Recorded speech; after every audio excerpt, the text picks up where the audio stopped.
Ονομάζομαι Μάριος Ρούσος, είμαι 22 χρονών και βρίσκομαι στο 4ο έτος των σπουδών μου στο τμήμα Ξένων Γλωσσών Μετάφρασης και Διερμηνίας του Ιωνίου Πανεπιστημίου στη Κέρκυρα. Έχω επιλέξει την κατεύθυνση της μετάφρασης και οι γλώσσες εργασίας μου είναι τα αγγλικά και τα γαλλικά. Κατάγομαι από τη Σύρο, από όπου και αποφάσισα να κάνω με τηλεεργασία την πρακτική μου στην L Translations για τους μήνες Ιούλιο και Αύγουστο.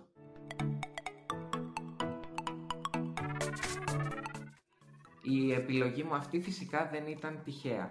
Λόγω της στενής συνεργασίας του Πανεπιστημίου με την L Translations, είχα την τύχη να παρακολουθήσω ποικίλες ημερίδες, καθώς και ένα σεμινάριο, το οποίο διήρκησε λίγους μήνες, πάνω στο proofreading και την επιμέλεια.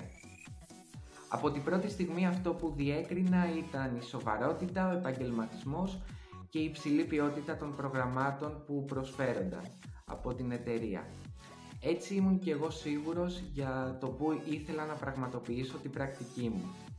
Εξάλλου πρόκειται για μια εδραιωμένη εταιρεία στο χώρο της μετάφρασης με πολυετή εμπειρία και ήμουν και εγώ σίγουρος ότι είχα πάρα πολλά να αποκομίσω από όλη αυτή την εμπειρία.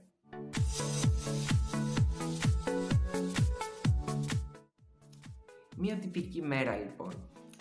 Αρχικά να ξεκαθαρίσουμε ότι καμία μέρα δεν ήταν ίδια με την άλλη. Κάθε μία ήταν διαφορετική με τον τρόπο της, τόσο αναφορικά με τον όγκο εργασίας, όσο και με το είδος των κειμένων που μεταφράζαμε. Για παράδειγμα, εγώ αυτούς τους 2 μήνες έχω μεταφράσει κείμενα νομικά, τεχνικά, οικονομικά, πάρα πολλά κείμενα marketing και έχω κάνει και υποτιτλισμό. Τώρα αναφορικά με τον όγκο εργασίας, συνήθως ασχολούμασταν με πολλαπλά project στην ίδια μέρα. Γι' αυτό απαιτούνταν και μια σωστή διαχείριση του χρόνου μας. Παρόλο που οι προθεσμίες δεν ήταν τόσο σφιχτές, ήταν λογικές θα έλεγα. Ωστόσο και αυτό απαιτούσε μια πειθαρχία και πάρα πολύ καλή οργάνωση. Σημαντικό στοιχείο όλης αυτής της πρακτικής ήταν φυσικά και η εκπαίδευση. Κάποιες μέρες της εβδομάδας είχαμε εκπαίδευση πάνω στη χρήση των CAD tools, Trados, Memsos, τα οποία είναι πάρα πολύ χρήσιμα, θα έλεγα αναγκαία για το επάγγελμά μας και βοηθούσαν και στις γνώσεις που αποκομίζαμε για τη μετέπειτα επαγγελματική μας πορεία. Επίσης, όταν προέκυπτε κάποιο ερώτημα, η επικοινωνία μας γινόταν μέσω Skype και σε λίγα λεπτά είχα μία απάντηση από τις επόπτριές μου για το πώς να διαχειριστώ το κάθε ζήτημα.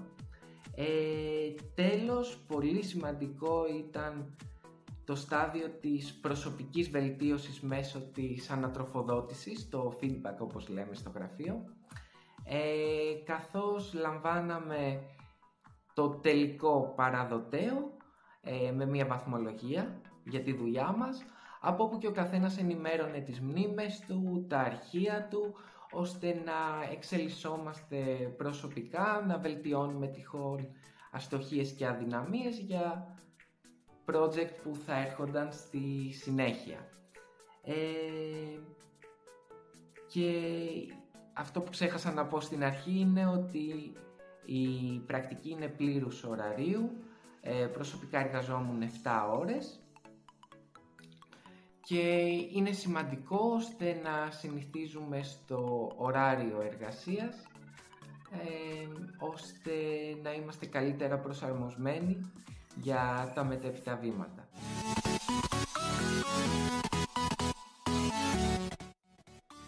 Φυσικά και υπήρχαν προκλήσεις, η πιο σημαντική από αυτές ήταν η τηλεεργασία.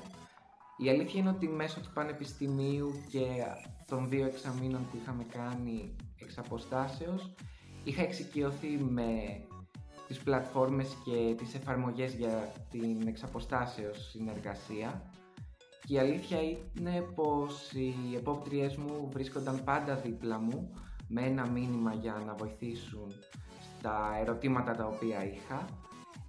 Συνεπώς πιστεύω ότι χάρη στη τεχνολογία και την ανάπτυξή της μπόρεσα να πραγματοποιήσω αυτή την πρακτική άσκηση σχεδόν απρόσκοπτα.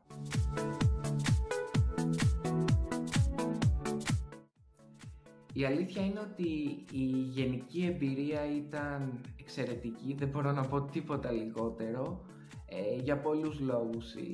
Η hands-on, όπως λέμε, εμπειρία πάνω σε αληθινά project, όλη η συνεργασία με καταξιωμένους επαγγελματίες, η καθοδήγηση, η ανατροφοδότηση που δεχόμασταν και τα καλά σχόλια φυσικά βοήθησαν και εμένα να πραγματοποιήσω πολύ πιο ευχάριστα αυτή την πρακτική. Αν μπορούσα να ξεχωρίσω μία ή δύο στιγμές, αυτές θα ήταν όταν τον δεύτερο μήνα, τον Αύγουστο, μου έγινε η πρόταση να ασχοληθώ και με το project management, πιο πολύ στο κομμάτι του ποιοτικού ελέγχου και της επιμέλειας, και έτσι μπόρεσα να αναλάβω πολύ μεγάλα project, τα οποία πιστεύω και έφερα εις πέρας με μεγάλη επιτυχία από ό,τι μου λένε.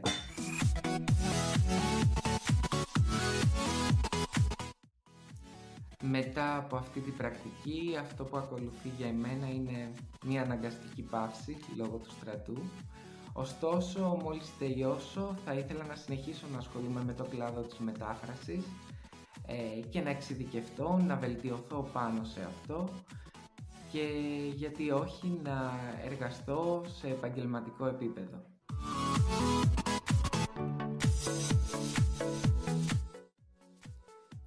Για όλους αυτούς τους λόγους φυσικά και θα πρότεινα σε όποιον ενδιαφερόμενο ή ενδιαφερόμενη να πραγματοποιήσει την πρακτική του άσκηση στην L Translations. Είναι μια εμπειρία από την οποία ο καθένας έχει να αποκομίσει πάρα πολλά και να κερδίσει γνώσεις, εμπειρία, πολύ σημαντικές συνεργασίες και πάνω απ' όλα πιστεύω ότι βοηθάει στην μετάβαση από το ακαδημαϊκό παύλα προστατευμένο περιβάλλον στη μετάβαση στον εργασιακό χώρο, καθώς από την πρώτη μέρα μας αντιμετώπιζαν ως συνεργάτες, ως επαγγελματίες και αυτό βοηθάει και στη δική μας εξέλιξη ως μεταφραστές.